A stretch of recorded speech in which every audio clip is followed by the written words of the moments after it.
Hola, buenos días, tardes, noches o lo que sea cuando vean esto. Yo soy Noitora con un nuevo capítulo de Ciapas Caín, el señor del caos. Si les gustan los vídeos no olviden dejar su comentario y like para alimentar al algoritmo, y sin más relleno empecemos. Una vez más, los habitantes de Slaukenberg estaban de fiesta. La época dorada que el levantamiento les había prometido había llegado. Este día marcaba una vuelta completa del planeta alrededor de su estrella desde que el levantamiento rompió sus cadenas y los liberó de la cruel opresión del imperio. Aunque aún seguían el calendario imperial en los documentos oficiales, pues, como había dicho el Libertador, nunca debían olvidar la amenaza de sus antiguos señores. El año local seguía siendo la unidad de tiempo que la mayoría de la gente utilizaba en sus vidas, por razones obvias.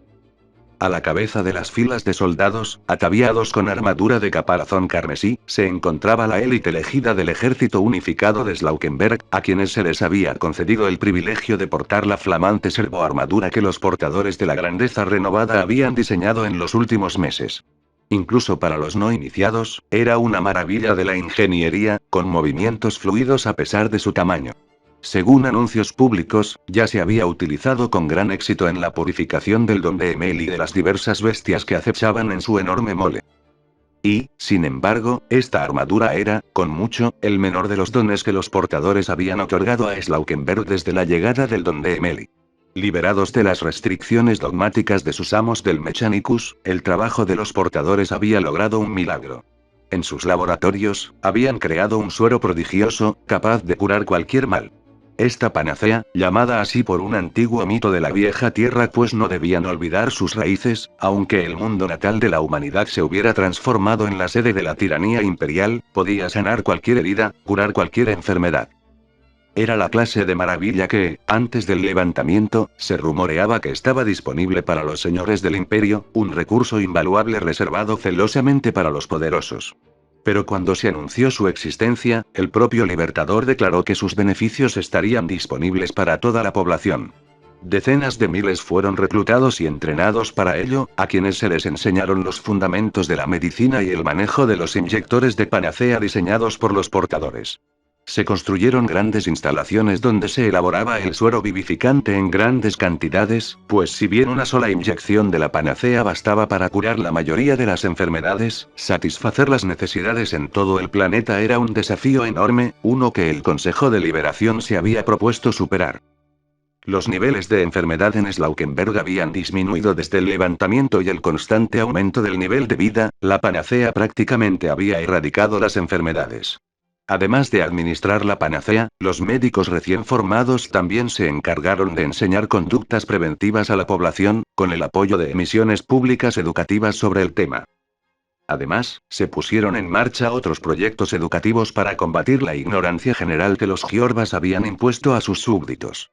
Uno de ellos fue la construcción de un museo en Kainópolis, abierto a todos. En su interior, junto a objetos de importancia cultural e histórica confiscados de las colecciones privadas de los nobles durante el levantamiento, se exhibían para la admiración de los habitantes de Slaukenberg aquellos objetos del Don de Emeli considerados inofensivos, junto con las conjeturas de los Borg sobre su naturaleza y origen. También se presentaron imágenes y restos preservados de algunas de las bestias Xenos a las que los valientes soldados se habían enfrentado en sus profundidades, aunque era un secreto a voces que se había vetado la exhibición de las más aterradoras para evitar traumatizar a los niños que sus padres traían para contemplar con asombro infantil las curiosidades reunidas. Al otro lado de la cortina que me separaba del escenario, oía cientos, miles de voces susurrando con entusiasmo. Eran representantes de todo Slaukenberg, elegidos al azar de sus comunidades por los burócratas de Jafar y enviados a la capital como parte de las celebraciones. En unos instantes, tendría que salir y darles un discurso, que se transmitiría en directo a todo el planeta. La verdad es que apenas me había preparado a esas alturas, sentía que podría haberlo dado dormido. Por ahora, atesoraba esos breves momentos de relativa calma y aislamiento. Oficialmente, las festividades planetarias actuales celebraban tanto el primer aniversario local del levantamiento como la más o menos exitosa obtención del regalo de Emeli. Claro que aún quedaban secciones enteras del pecio espacial sin explorar. 4 meses eran insuficientes para que los equipos de exploración del ejército unificado de Slaukenberg cartografiaran el coloso en su totalidad. Pero se había despejado suficiente para que los Borgs pudieran ponerse manos a la obra y acercar la monstruosa amalgama de naves a Slaukenberg, donde podría servir como una estación de defensa orbital, aunque poco convencional y de gran potencia. Sentí un poco de lástima por los soldados que habían cumplido con su tarea tras mi partida, aunque ciertamente no lo suficiente como para regresar. Al menos no se habían topado con nada consciente, y las bestias con las que se enfrentaron habían sido menos letales que las que me topé mientras aún dormían. Tras recuperar los cadáveres de los monstruos quitinosos, Tessilon Kappa asignó a un pequeño grupo de magos biólogos la tarea de diseccionarlos y aprender todo lo posible de ellos. Había preguntado sutilmente sobre la naturaleza de estos estudios, y me aseguraron que su único objetivo era aprender la mejor manera de eliminarlos si aparecían más tiránidos en Slaukenberg. Dado que se había necesitado todo el poder de los ultramarines para derrotar al gran devorador la última vez que atacó con fuerza, no tenía muchas esperanzas, pero tal vez encontrarían algo que me diera tiempo suficiente para escapar si una flota extendida llegaba al sistema. En cuanto a los soldados, me aseguré de que recibieran la recompensa correspondiente, tanto con medallas nuevas que les entregué personalmente como con ascensos y recompensas económicas. Según Jurgen, estaban haciendo todo lo posible por gastar toda su paga en los bares, casas de juego y otros lugares de ocio de la capital, aunque dudaba que fueran a pagar por sus bebidas, no con las historias que contaban. Algo que había notado desde el levantamiento era que los lugareños estaban más que dispuestos a aprovechar cualquier excusa para festejar, algo por lo que, tras generaciones bajo el dominio de los Giorba, no podía culparlos.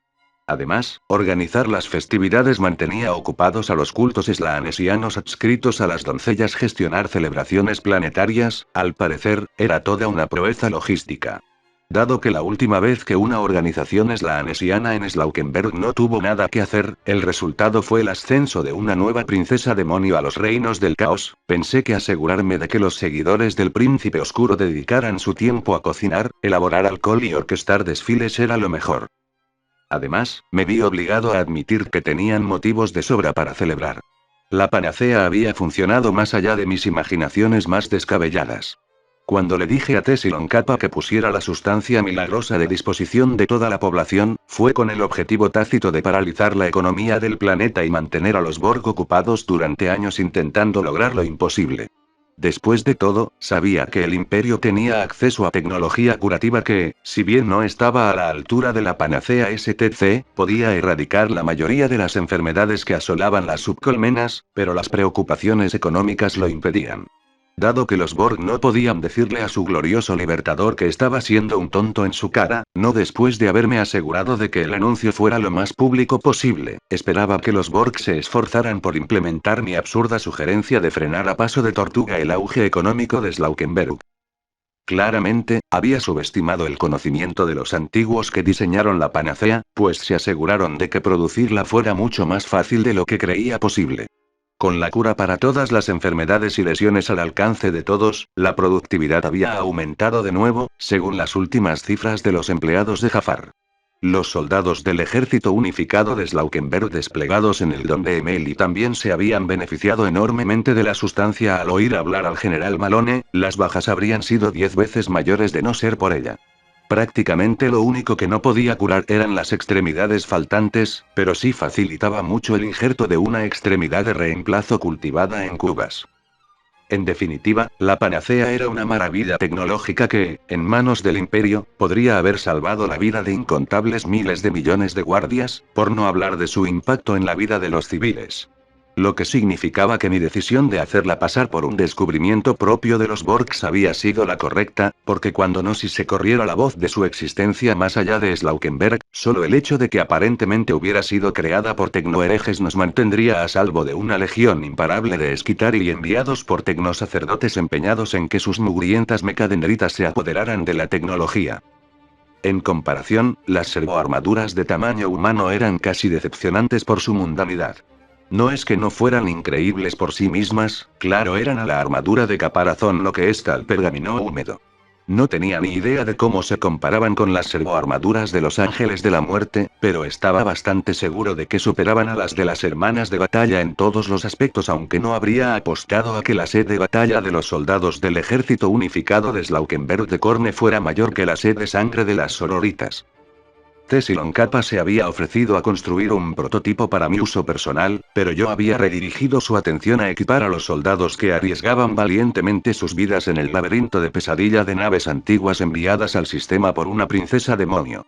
Aunque la idea de una mejor protección era tentadora, no era precisamente algo que pudiera llevar debajo de la ropa como mi armadura de caparazón, y aún me quedaba suficiente conciencia como para querer darles a los pobres bastardos atrapados en ese deber la mayor probabilidad de supervivencia posible, incluso si eran herejes de Corne. El líder Borg había aceptado mi razonamiento sin rechistar, aunque aún así me había extraído la promesa de que les permitiría construirme un traje en algún momento en el futuro, una vez que la situación en el pecio espacial se hubiera estabilizado. Lo cual ya era así que podía esperar un recordatorio pronto. En cuanto a los demás esquemas de la base de datos, los Borgs también estaban muy entusiasmados por empezar a trabajar en ellos, pero yo me había puesto firme por ahora. Hasta que la panacea estuviera completamente integrada en la sociedad de Slaukenberg y las líneas de montaje de servoarmaduras estuvieran completas, no habría más descubrimientos descabellados. Incluso después de eso, tendría que pasar un tiempo razonable para que nuestra tapadera de que todo era resultado de la propia investigación de los Borgs fuera siquiera mínimamente plausible. De esa forma, había conseguido ganar tiempo antes de enfrentarme a otro dolor de cabeza. Por supuesto, no tenía ni idea de qué se suponía que era un sistema Ansible basado en entrelazamiento cuántico o una máquina de trabajo automatizada multipropósito, y las divagaciones sobreexcitadas de Tessilon Kappa no habían aclarado nada. Pero mi instinto me decía que ninguna de esas dos cosas haría que el Mechanicus fuera menos propenso a matarnos a todos para obtenerlos. Al salir al escenario, reflexioné que, a pesar de mis dudas e intentos de sabotaje, todo iba bien. Demasiado bien. Esperaba que la cosa se complicara, con la amarga certeza de que, cuando ocurriera, lo haría con una fuerza devastadora. Sin embargo, ni en mis fantasías más paranoicas podría haber adivinado qué forma tomaría, lo cual era lo mejor de haber sabido entonces el peligro al que pronto me vería obligado. Habría salido corriendo del escenario gritando de terror a la vista de los pictografistas, lo que no habría favorecido en absoluto mi reputación de estafador. Dispositivos antiguos e invaluables envolvían la sala en un campo que impedía toda grabación, actividad psíquica, adivinación remota, descarga de armas de energía, acceso noosférico, comunicación box y mucho más. Una lámpara de araña antigua era la única fuente de luz de la sala, y cuadros de maestros de media docena de sectores colgaban de las paredes. Las obras de arte resultaban inquietantes por las sombras parpadeantes que danzaban sobre su superficie. Sentados en un círculo de antiguas sillas de cuero se encontraban 6 de los hombres y mujeres más poderosos del Segmentum, cada uno de ellos orgulloso portador de un sello inquisitorial, lo que significaba su pertenencia a los santos ordos de su divina majestad.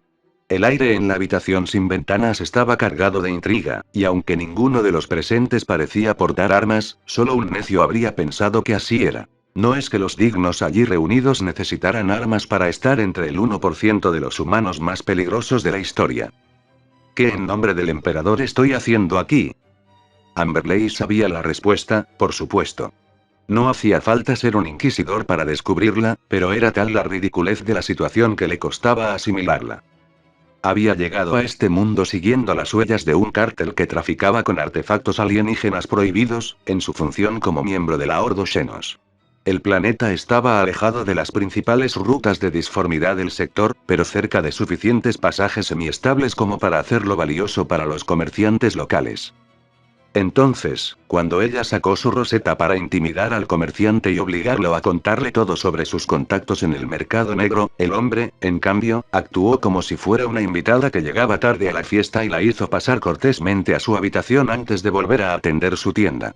Al principio, ella lo siguió por cautelosa curiosidad, pero apenas pudo disimular su sorpresa al reconocer a los presentes como inquisidores. Y estos tampoco eran inquisidores comunes, si es que algo así podía existir. Aparte de ella, la inquisidora más joven de la sala tenía al menos 3 siglos de antigüedad. Los conocía a todos por su reputación y por los nombres que usaban, no los de nacimiento, claro, aunque era la primera vez que veía en persona a alguno de estos ilustres ancianos. Eran algunos de los inquisidores más poderosos de esta parte del Segmentum, cada uno veterano de incontables batallas e intrigas contra la multitud de fuerzas que amenazaban la santidad del dominio de su majestad imperial. Redes de agentes que se extendían por los sectores les contaban todo lo que aprendían, equipos de acólitos cumplían sus órdenes, ejércitos privados enteros movían a sus órdenes, los señores de los sectores atendían a sus sugerencias y los mundos ardían bajo su mandato. Tenían todo ese poder, y aún así se pasaban el tiempo discutiendo como niños, jugando a la influencia, alimentados por la paranoia, unos contra otros y dejando montones de vidas destrozadas a su paso. Al menos así se mantenían a raya, reflexionó Amberley. Eran mejores estas guerras en la sombra, de conspiración y política, que la locura y el caos de la guerra abierta. De esto último, por supuesto, solo había oído rumores, pues los sordos mantenían sus vergüenzas aún mejor ocultas que sus secretos. Pero cuando la Inquisición entró en guerra consigo misma, los resultados fueron tan devastadores para el imperio como cabría esperar de un grupo de antiguos fanáticos con inmensos recursos y autoridad ilimitada enfrentándose. Amberley, aún muy joven para los estándares de la Inquisición, se sentía completamente fuera de lugar en semejante reunión. A juzgar por las miradas que le dirigían los demás asistentes, era evidente que pensaban lo mismo. Probablemente, habían asumido que estaba allí como representante de otra persona, la que debía ocupar su asiento, pero que se había retrasado y que, si el emperador lo permitía, no iba a irrumpir en la sala en cualquier momento para preguntar quién era esa advenediza que ocupaba su silla. Al fin y al cabo, ¿de qué otra manera habría podido saber la ubicación de su lugar de reunión secreto? No sabía con certeza si la matarían si los demás inquisidores se daban cuenta de que estaba allí por accidente. Pero tampoco sabía con certeza si no la matarían, aunque solo fuera por la vergüenza que representaba para ellos haber llegado a este lugar. Así que iba a hacer todo lo posible por seguirles la corriente hasta que pudiera largarse a esta habitación, de este planeta, y regresar a algo sensato y seguro, como rastrear el tráfico de artefactos Xenos por todo el sector. Si no hay más invitados inesperados, dijo una mujer alta de piel oscura que Amberley estaba casi segura de que era la inquisidora Lorcuay, una veterana cazadora de Xenos y una de las voces más destacadas que defendían la importancia de lidiar con la amenaza Necron. Entonces comencemos. Nos reunimos hoy para hablar de los recientes acontecimientos en el sistema Slaukenberg y de la muerte de nuestro colega Fyodor Karamazov a manos del renegado Ciapas Caín. ¿Qué tan seguros estamos de que eso fue lo que sucedió?, preguntó un hombre con dos ojos aumentados que brillaban en un rostro que parecía más tejido cicatrizado que no. Era el Lord Inquisidor Mortesadou del Ordo Malleus, quien, según la leyenda, se había arrancado los dos ojos de carne para enfrentarse a la duquesa infernal en Nerteniat III sin perder su alma hacía 100 años.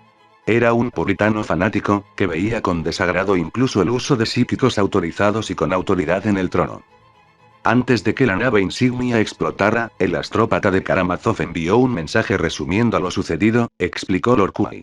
No tenía un destino fijo, pero estaba cifrado con claves inquisitoriales estándar, y mi coro de astrópatas lo descifró. Según esa última transmisión, las protecciones de la nave fueron violadas mediante brujería, y el líder de los herejes abordó junto a un grupo de soldados de élite que arrasaron con los defensores. Mientras el grueso de esta fuerza atacaba la bahía de despliegue del Exterminatus para evitar la destrucción del planeta, el líder se dirigió directamente a Karamazov y lo eliminó en combate singular. Algo que se transmitió a todo el planeta, mientras Karamazov les predicaba en directo en ese momento. Nadie se perdió su intercambio de palabras de último momento, aunque nadie hizo comentarios al respecto. A pesar de todos sus defectos, Karamazov seguía siendo un buen luchador, dijo Lorcus Frecht, frunciendo el ceño. Al igual que Mortesadou, Frecht era miembro de la Ordo Malleus, pero ahí terminaban las similitudes entre ambos. Frecht era un psíquico de considerable poder, y oscuros rumores susurraban acusaciones de radicalismo, aunque ninguna de ellas había sido probada a satisfacción de ninguno de los tres conclaves convocados para juzgar al hombre delgado, fibroso y de aspecto inofensivo que se sentaba justo enfrente de Amberley. ¿Y ese líder estaba convencido de que podía derrotarlo solo? Amberley tuvo que contener una mueca de desprecio, aunque coincidía con el punto del hombre mayor. ¿Defectos? El hombre había estado loco. Como una parodia de un inquisidor sacado directamente de las pesadillas de un hereje y liberado por el imperio. Había matado a muchos más inocentes que culpables, y si bien el concepto de pérdidas aceptables era un principio fundamental de los santos sordos, llegaba un punto en el que uno se preguntaba si matar gente al azar no sería más efectivo que el método que hubiera seguido Karamazov. La única razón por la que no lo habían matado hacía mucho tiempo era porque, a pesar de toda su locura, Karamazov poseía cierta astucia que se sumaba a su crueldad, y además era un luchador feroz. Aparentemente sí, respondió Lord Kuai. ¿Qué sabemos de ese tal Ciapas Caín? Frustrantemente poco, respondió una mujer de piel blanca como la porcelana y una fea cicatriz en la garganta que explicaba la áspera voz. Era Kalias Shine, miembro del Ordo Hereticus y famosa cazadora de brujas, que había luchado junto a miembros del Adeptus Astartes en varias ocasiones y que solía estar activa en mundos al borde de una guerra abierta o ya en pleno auge. Es un comisario recién graduado, y el comisariado no ve con buenos ojos que nadie intente investigar a sus miembros, ni siquiera a herejes caídos como él.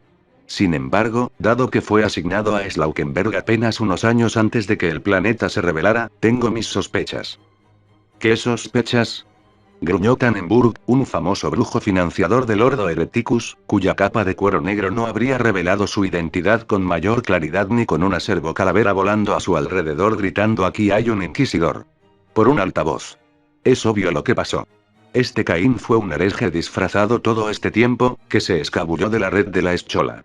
Porque, si no, un recién graduado sería asignado a una fuerza de las PDF en un lugar tan remoto. Hubo algunas irregularidades en la asignación que mi gente descubrió, admitió Shine. Al parecer, sobornó al experto a cargo para obtener el puesto. Algo que ningún comisario de verdad habría hecho, ya que estas misiones son para los débiles, los ancianos y los enfermos, declaró Tannenburg. Misterio resuelto. Personalmente, Amberley sentía que probablemente había algo más en la historia, pero no iba a llamar la atención mencionándolo en voz alta si podía evitarlo. Ahora, continuó Tannenburg, ¿qué hacemos al respecto? Slaukenberg no es una pérdida tan grande, pero lo que hizo Karamazov es otra historia. Ese imbécil ha debilitado la posición del imperio en todo el sector con sus acciones. El Militarum aún se recupera de las purgas que cometieron sus acólitos. Ya hemos sufrido las consecuencias en varios frentes, ya que los enemigos de la humanidad aprovechan la confusión para contraatacar. Ya hemos perdido el sistema de Solatía ante los tiránidos, y media docena de levantamientos que ya deberían haber sido aplastados siguen devastando la infraestructura y el gobierno de su Santa Majestad porque los oficiales que se suponía debían liderar la guardia contra ellos fueron eliminados por los matones de Karamazov. No podemos permitir que esto continúe. De acuerdo, asintió Shine. Al menos todos los acólitos en cuestión pedecieron con su señor en Slaukenberg, así que no tendremos que buscarlos para apaciguar al Militarum. Mientras tanto, el Lord General Ziban es el superviviente de mayor rango de la Guardia Imperial en la región. Nuestra mejor apuesta para la estabilidad es asegurar que su ascenso sea lo más fluido posible. ¿Ziban? Resopló Frecht. Ese hombre es un bruto.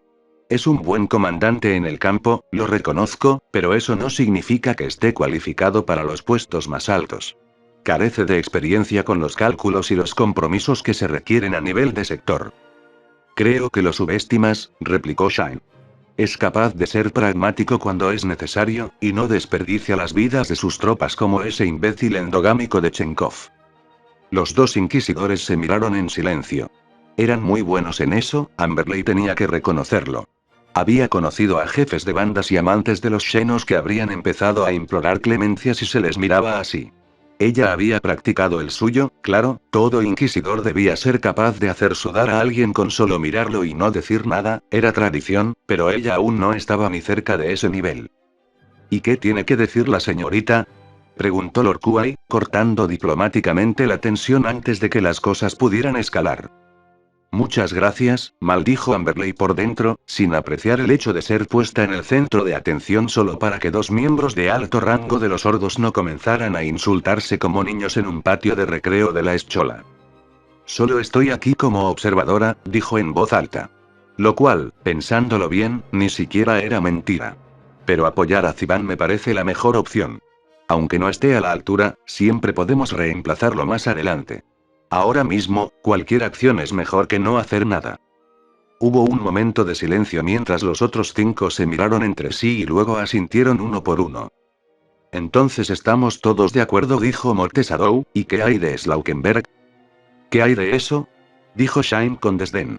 Tú mismo lo dijiste, es un lugar remoto, y perderlo no es un duro golpe para el imperio. trono, quizá perder su lugar de vacaciones a manos de los herejes motive al resto de la élite del sector a hacer bien su trabajo. Los herejes tuvieron suerte al derrotar a Karamazov, sí, pero la suerte solo les sirve hasta cierto punto. Sin duda, alguien tendrá que recuperarlo en algún momento, pero tenemos preocupaciones mucho más urgentes. Esto es un error, advirtió Tannenberg. Darle tiempo a la corrupción para que se agrave solo dificultará su erradicación. Solo hay un mundo, desestimó Frecht. En el panorama general, poco importa. Al analizar las reacciones de los demás ante las palabras del psíquico, a Amberley se le heló la sangre al darse cuenta de que todos compartían la misma opinión. Para ellos, un mundo no significaba nada, a menos que fuera importante para el resto del imperio. Y por lo que había oído, Slaukenberg no cumplía con los requisitos. Aún así, era un planeta imperial, y sus habitantes quedarían esclavizados por los poderes malignos a los que servía la rebelión. Finalmente, Tannenberg asintió y se levantó antes de marcharse. Uno a uno, los inquisidores lo siguieron, hasta que Lorquay se marchó, dejando a Amberley sola. Inmediatamente se levantó y salió tranquilamente, saludó al comerciante con la cabeza y salió de la tienda. Un rápido vistazo a su alrededor le indicó que los demás inquisidores ya se habían ido. Bien. Ahora Amberley podía irse a Temundo y olvidar que esto había sucedido. Había otras pistas que podía seguir en su búsqueda de la red de tráfico de artefactos xenos. Después de todo, no era como si su camino fuera a cruzarse con el de Ciapas Caín. Era miembro de la Ordo Xenos, y se aseguraría de no acercarse a Slaukenberg, no fuera que los demás miembros de este grupo y, sobre todo, el inquisidor al que había reemplazado accidentalmente, cuya sugerencia de representante los otros 5 habían seguido sin rechistar, descubrieran su engaño. Estimado arconte, he venido en respuesta a su llamado, entonó el jerarca Sargok, arrodillándose ante el trono en sombras de su señor. Arrodillarse en esta habitación siempre era incómodo, debido a la alfombra de crías de cánidos cosidas que cubría el suelo, lo que lo hacía bastante irregular. El homúnculo al que el arconte se lo había encargado se había asegurado de que las bestias carecieran de cuerdas vocales para evitar que sus constantes ladridos perturbaran las discusiones. Sin embargo, aún sentían dolor y se retorcían bajo los afilados bordes de la armadura de Sargok, intentando en vano alejarse de él. La alfombra no era el único ejemplo de las artes del artesano en la habitación. El trono de Villeart estaba compuesto por los cuerpos de rivales derrotados, al menos 3 de los cuales eran parientes suyos, según el conocimiento del jerarca. Se mantenían con vida gracias a diversos inyectores y a la constante agonía de fondo del resto del mobiliario viviente de la habitación, así como de la docena de seres sufriendo que colgaban del techo. He recibido noticias de la galaxia, más allá de nuestro reino oscuro, mi sirviente, dijo la figura sentada en el trono. Su antigua voz era una áspera y desagradable voz, impregnada de fría malevolencia y crueldad sin límites. Así era la voz de Chef Villeart, quien había ascendido al rango de arconte sobre los cuerpos destrozados y aullantes de sus rivales derrotados. ¿Recuerdas el triunfo de Aurelia de hace tiempo? Aquel en el que aceptó el reto de nuestro querido Señor Supremo de envenenar a todo el supuesto Imperio Monkey. El desprecio en la voz de Villeart era tan denso que servía de armadura contra las garras de las criaturas inferiores de los homúnculos. Claro que el amo de Sargok jamás se habría atrevido a expresar sus sentimientos tan claramente en público, pero allí, en el corazón de la fortaleza de su cábala, se sentía libre de expresar su opinión sobre el Señor Supremo y su antiguo confidente. Sí, mi señor, respondió el jerarca obedientemente. La historia se extendió por toda la ciudad oscura, e incluso llegó a personas tan humildes como yo en aquel momento. Ah, cierto. Eso fue antes de que me apiadara de ti, ¿verdad? El arconte rió entre dientes, y el sonido hizo estremecer a los esclavos del dolor en la habitación. Sargok permaneció impasible ante la puya descubierta. De repente, la diversión de su amo se desvaneció tan rápido como había aparecido. Me molesta mucho lo mucho que se benefició esa mujer, ¿sabes? Incluso ahora, guarda ese pequeño juguete de Monkey en su bóveda como recordatorio de su gran hazaña. En realidad, Sargok creía que su señor exageraba. Hacía muchos años que Lady Malice había orquestado la destrucción de un mundo forja Monkey, rescatando de las cenizas la panacea, una de sus preciadas reliquias tecnológicas, y negando a la alimaña su supuesta capacidad para curar cualquier tipo de herida, enfermedad o veneno. En aquel momento, fue todo un golpe, pero eso ya era noticia vieja. Malice ya había caído en desgracia, exiliada de su corte por Beck tras cansarse de ella o, quizás, temer su potencial como rival para su puesto. Desde entonces, sin embargo, se había abierto camino de vuelta a una posición de poder que pocos arcontes podían igualar, y, aunque Sarevok sabía que no debía decirlo en voz alta ni pensarlo demasiado, Sheeth Villeard no estaba entre ellos. Lo cual, pensándolo bien, probablemente era la razón por la que el viejo monstruo estaba tan obsesionado. La envidia era algo poderoso y servía como una de las principales fuerzas motrices de Comorak, junto con el odio, el rencor, la crueldad y la omnipresente necesidad de infligir sufrimiento a los demás para apaciguar a la que tiene sed. Pero ahí está la cosa, pequeño Sarevok, continuó el arconte, claramente disfrutando del momento. Aurelia estaba muy orgullosa de su logro, pero me he enterado de que se ha encontrado otra copia de esta panacea. Es más, ya se está utilizando para curar las patéticas aflicciones de millones de monkeys. Después de tantos ciclos pasados como mano derecha de Villeard dentro de la cábala, Sarevok estaba muy versado en los caminos de la ciudad oscura y comprendió de inmediato las implicaciones de la revelación de su maestro. Si Lady Malice se enterara de esto, estaría furiosa, ¿verdad? Pero aunque sería divertido verlo, tengo otros planes más ambiciosos. Si me permite preguntar, mi señor, se atrevió a decir Sarevok, apostando al buen humor de su amo para evitar una reprimenda, ¿cómo se enteró de esto? Ni siquiera había oído un rumor al respecto. Un pequeño payaso vino y cantó para mí, respondió el arconte, y el jerarca se estremeció a su pesar. Incluso allí, en la ciudad oscura, los sirvientes de Fegorach tenían cierta reputación. Por edicto del Señor Supremo, debían ser dejados en paz mientras ejercían su extraño oficio en Comorak, al igual que eran intocables a bordo de los odiados mundos astronave. Ya veo. Entonces no se le habrá escapado a alguien de tu imponente sabiduría que te dijeron esto para manipularte y que atacarás este mundo. No lo formuló como una pregunta, pues sabía más por su larga y dolorosa experiencia. Villeard se burló. Obviamente. Pero no te preocupes, mi fiel sirviente. No pienso lanzarme de cabeza a por todas. Por supuesto. Puedo preguntar cómo tu gran yo pretende desconcertar las débiles mentes de los Monkeys y frustrar cualquier plan que estén tramando los arlequines. No puedes, replicó el arconte, mirando a Sarevok con recelo. Eso solo yo lo sé, y mientras tanto tendrás mucho que hacer. La cábala de la muerte asesina debe estar preparada para otra cacería. Reúne a nuestros guerreros y organiza nuestra flota.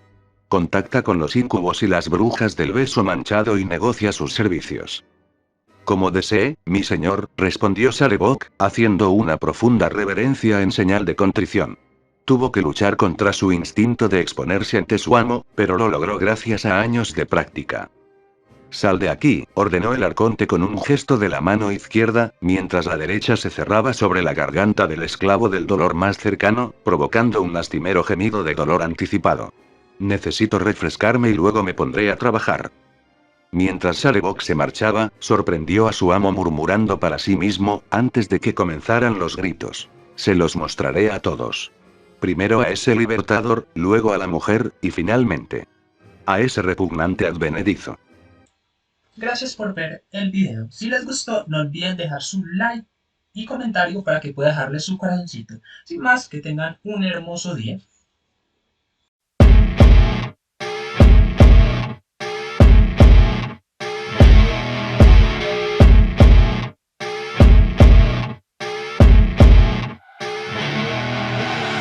I see her rolling up, Uber black Cadillac, high heel boots and a sexy body full of tats.